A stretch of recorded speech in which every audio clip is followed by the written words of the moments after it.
Zim Ugochukwu, founder and CEO of Travel Noire. Travel Noire was founded with one goal in mind: to make international travel more inclusive and representative for explorers of color. Zim has been featured on Forbes 30 Under 30 list, as well as in the New York Times, Elle, and more, as the creator of the go-to travel destination source for Black millennials. Find out why she's the boss. I started Travel Noire in September 2013. It began with $50. I didn't have much. It was just enough for a website and for me to learn how to code and put things together.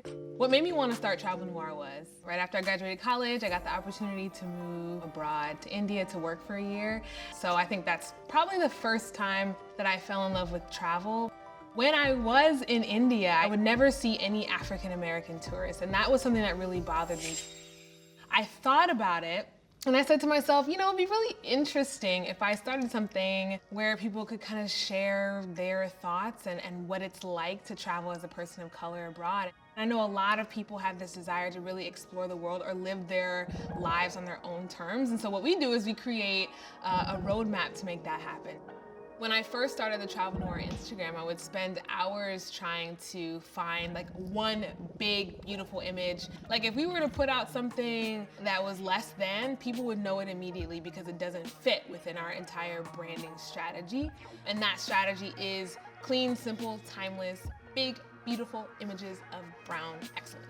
Some common misconceptions around travel are that it's expensive, that you have to sort of ball out to have a good time. If you want to travel really well but cheaply, going to places like Bali or even anywhere in Asia, some parts of Africa, some parts of South America, totally doable. There is no normal day when you work at Travel Noire. There is literally always something funky, fun popping up. There are trends that we watch out for, clients that we interact with, new solutions that we're coming up with every day. As people of color, we've been traveling for eons. And I think that the challenge that I had when starting Travel Noire was that I never saw people on magazine covers that looked like me. I would never pick up a magazine and see myself just gallivanting across Iceland or Italy or Morocco even. What that meant was that people thought, this ain't for me, or it wasn't a top of mind thing.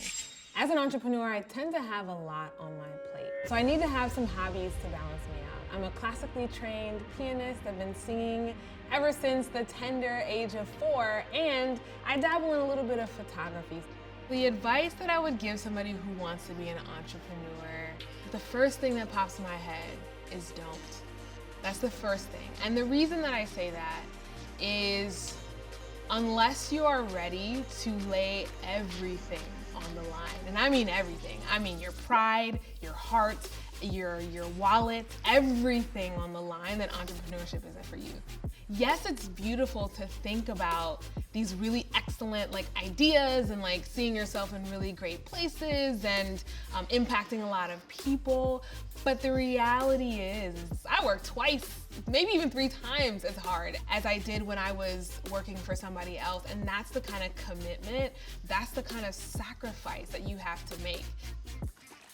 I'm a boss because I've decided that for my life, I wanted to do something different.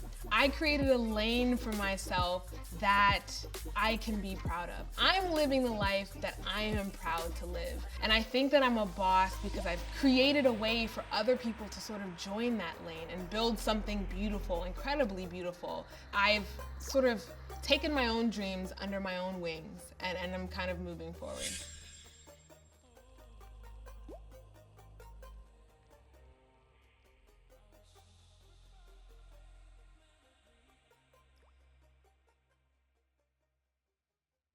As always, thanks for watching, and be sure to log on to MadameNoire.com for more She's the Boss. To watch season 1, click here. To watch season 2, click here. And to watch season 3, click there.